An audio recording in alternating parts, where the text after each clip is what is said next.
পুনরায় ইসরায়েলে ক্ষেপণাস্ত্র হামলা চালিয়েছে ইরান। বিরামহীন ইসরায়েলি হামলার প্রতিরোধ করতে পাল্টা আক্রমণ করে দেশটি।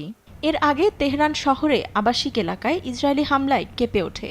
ফুটেজে দেখা যায় কালো ধোঁয়ার কুণ্ডলী ইরানের রাস্তায়।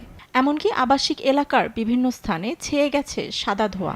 ইসরায়েল প্রতিরক্ষা বাহিনী আইডিএফের দাবি এক রাতে অন্তত ৮০টির বেশি স্থানে হামলা চালায়। এর মধ্যে পরমাণু উন্নয়ন কেন্দ্রকে লক্ষ্য করা হয়েছে বিশেষভাবে।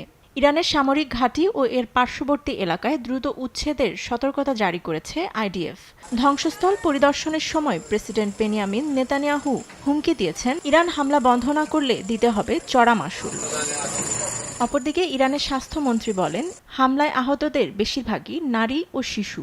এমনকি জনসাধারণের আশ্রয় নিতে তেহরানে খুলে দেওয়া হয়েছে মেট্রো স্টেশন। ইরানের মুখপাত্র ফাতেমে মোহেজেরানি বলেন, ইসরায়েল হামলা বন্ধ করলে ইরানও প্রতিরোধ বন্ধ করবে।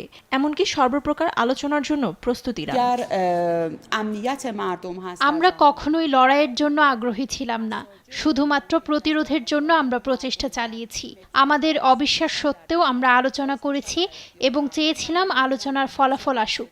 আমরা আমাদের পরবর্তী কর্মসূচি উপস্থাপন করতেও প্রস্তুত ছিলাম, কিন্তু তারা এই বিষয়ে কোনো জায়গায় ছাড় দেয়নি।